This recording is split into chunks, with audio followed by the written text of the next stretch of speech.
In a garage, Charlie's repairing the plane that his wife Sarah gifted him on his birthday. Sarah interrupts him to tell him she's leaving soon for a business conference in London. She invites him to come with her again, but Charlie turns her down because he has lots of work. Sometime later, Charlie arrives at the CIA headquarters. On his way to the decryption and analysis department, he goes through all the security scanners that he invented and finally gets to work. Suddenly he receives a message from Inquiline, a mysterious person he's been in contact with for years. As usual, they have valuable classified intel to sell him, although this time Inquiline warns him that these documents could put the CIA at risk. Charlie tries to guess their location and says Istanbul, but Inquiline brushes him off. Afterward he works on analyzing the material, but surprisingly not even a genius man like him can crack the code.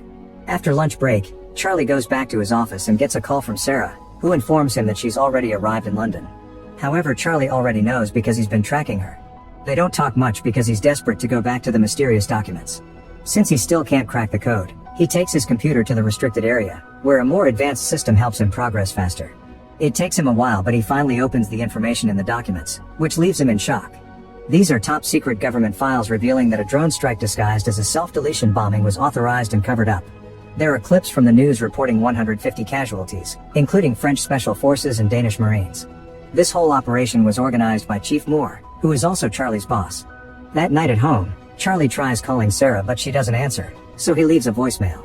The next day Charlie arrives at the office and is surprised to find Moore waiting for him.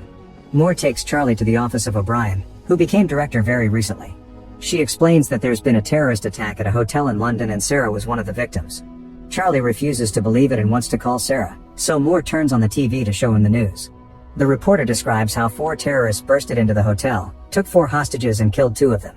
Next, Moore plays the hotel's security footage, which shows all the chaos during the incident and confirms that Sarah was one of the victims. When Charlie goes home, he finds dozens of reporters waiting for an interview and the police trying to keep them back. A friend helps Charlie enter the house without being bothered. The next day Charlie confronts Moore and Supervisor Caleb because he's very suspicious of what happened. He can't believe the terrorists could have slipped past the thousands of security cameras in London, not to mention they drove into traffic. Moore promises they're investigating, but Caleb sends him home. The following day Charlie goes to the airport to pick up Sarah's body and her belongings. At home, he looks inside the suitcase and finds a gift Sarah had bought for him, which makes him have a breakdown. Tired of being at home, Charlie goes back to work and uses the restricted computer to hack into the security cameras at the hotel and the nearby streets. He puts together a timeline of the events and shows it to his superiors.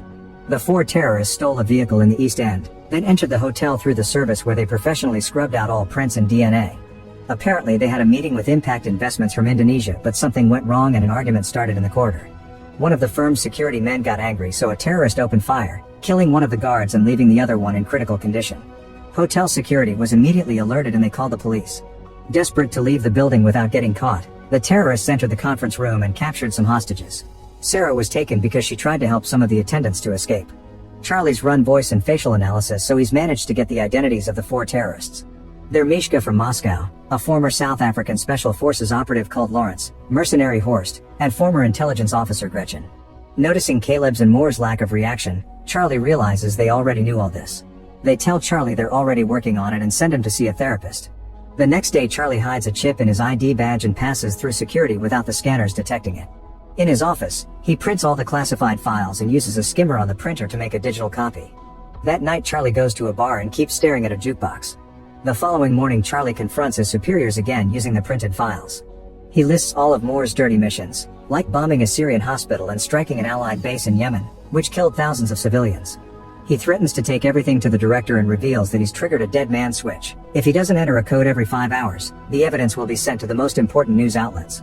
In exchange for his silence, Charlie asks for full CIA training, fake passports, cash, a gun, and intel on Sarah's killers. After the meeting, Charlie returns to his car and throws up because of the stress.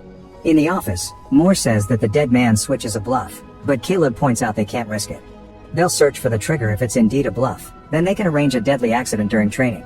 Sometime later Caleb and his team try to understand how Charlie copied the confidential files. They discuss the possibility of a skimmer, which wouldn't work on their secured computers but could be used on a printer.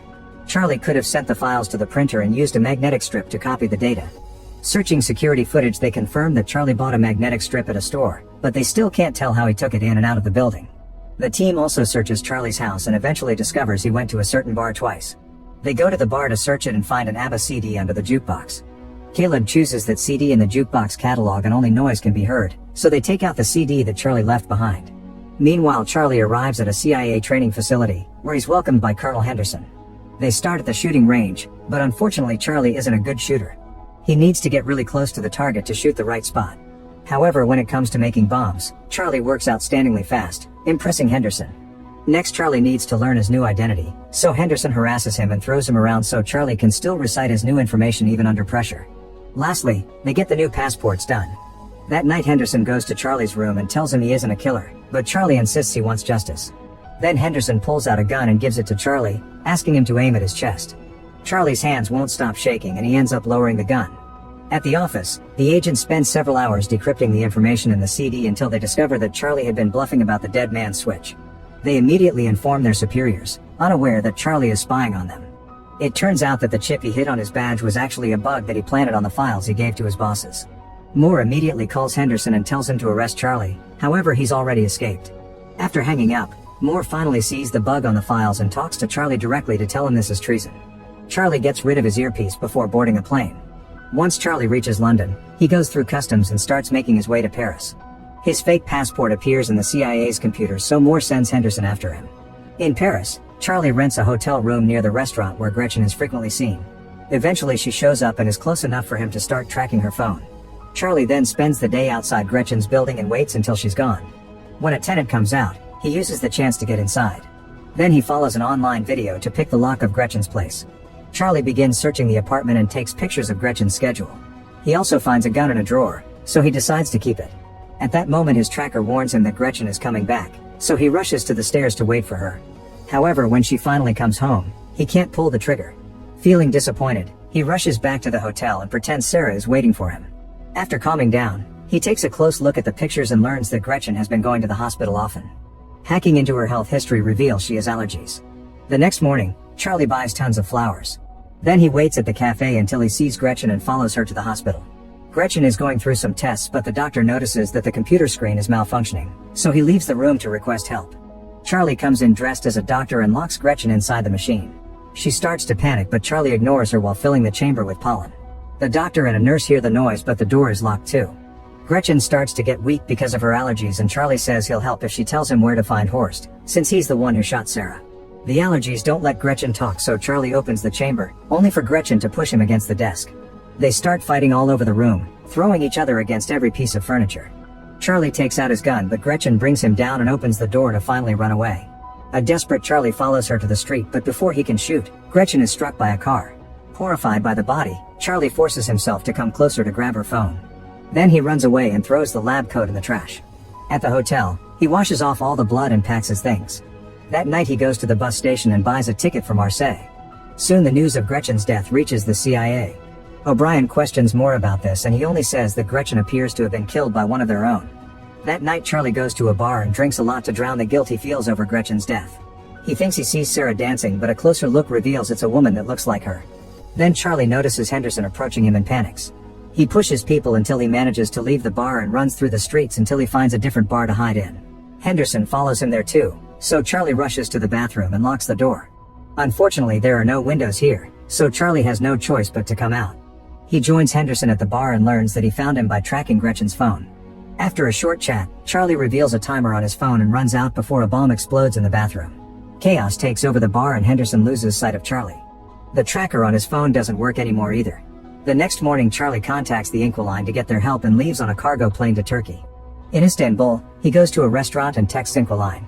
Noticing a man's phone ringing, he tries to approach him but is blocked by a woman who tells him to check his phone. Then Charlie leaves the restaurant and the woman approaches him again, confirming she's Inquiline. She already knows about his wife, so she makes him hide his hat and backpack in a shopping bag. Inquiline wants him to pretend to shop for a while and meet him at a garage. Moments later Charlie meets with her again and she drives him to her home. During the trip, Inquiline shares that she became a hacker 6 years ago after her husband died. He was a CIA asset and worked for Russian intelligence. In fact, he was the original Inquiline and taught her everything. The official story says he accidentally fell from a window. When they reach her home, Inquiline says this is the only place she's managed to stay longer than 3 years and admits she's tired of running. If the Russians ever come for her, she has a gun to self-delete. Then they start talking about the case. Horst is the leader in charge of hiring mercenaries for Moore. Lawrence is an arms dealer, so Inquiline volunteers to pose as an arms seller to contact him. Lastly, there's Mishka, who travels frequently and posts everything online. They inspect the pictures closely and find a woman with him. Facial recognition takes them to her Instagram account and they confirm she's in Spain. The next day, Caleb tells his team to keep eyes on the terrorists to find Charlie. O'Brien meets with Moore and tells him she wants him to stop running Black Ops without her authorization. Moore says her predecessor gave him the same speech, so he'll tell her the same thing he said then. She has his full support. After the meeting, O'Brien gets in her car and her assistant shows her a picture of Henderson in Spain. It's confirmed that Moore sent him, so O'Brien sends one of her own agents after him. Meanwhile, Charlie and Inquiline find Mishka by hacking into a hotel's security cameras. Charlie then travels to Madrid and stays at the same hotel. He learns that Mishka likes swimming in the pool that connects two buildings by their roofs. At the same time, Henderson tracks Charlie down in the area. The next day, Charlie starts building a device that will help him get Mishka and hides it inside the hotel. Afterward, he follows Mishka to the bar, unaware of Henderson in the lobby. Charlie sees a suspicious man at the bar and realizes he's seen him before, which means he's being followed. He tells Inquiline through his earpiece, so she searches his face and confirms he's a CIA agent. She also sees Henderson on the camera and tells Charlie to abort, but he wants to stick to the plan. When Mishka goes to the pool, Charlie confronts him to ask where to find Horst. If he doesn't talk, the pool will be destroyed. Mishka doesn't believe him and starts swimming away, so Charlie presses a button and the glass starts to crack. A desperate Mishka starts swimming faster, but it's too late. The glass breaks and he falls to his death while the water floods the street. Then Inquiline warns Charlie that Henderson and the other agent are coming closer and gives him directions to escape. A chase ensues and Henderson almost catches him, but at that moment the other agent also attacks. The man tackles Henderson and they start fighting in the laundry room. Charlie watches how they keep throwing each other all over the room and Henderson puts the man's head inside a washing machine. The agent pulls out a gun and shoots Henderson, only for him to steal the gun and shoot him back. Then Charlie comes inside and wonders if he should help them, but Inquiline reminds him to run away. The next day, O'Brien brings Moore to her office and asks about Charlie. Moore says he's on bereavement leave and she lets him go before revealing she's got footage from the hotel. Meanwhile, Caleb and his team look at the same footage and realize Charlie had help. They look at Charlie's encrypted chats and finally find the messages from Inquiline. After a long search, they discover the file of the dead agent known as Inquiline and guess that his wife must have taken over. That night, Charlie and Inquiline agree to sleep next to each other just for company. However, they're woken up by Inquiline's bird screeching and they see a bunch of agents approaching on the security cameras. The duo immediately runs through a hidden tunnel in the wall, and as they make their way out, Charlie sees a drone in the sky. By sneaking into another building, the duo manages to keep going and leaves the neighborhood right before the agents storm into the house. The computer is already deleting all the files, so there's nothing left for them. After running down the beach, the duo gets to Inquiline's car and they're seen by the drone. Soon the agents come after them with open fire, even following them on a boat. After a long chase, the agents manage to damage the car enough to make it stop and Inquiline is mortally wounded.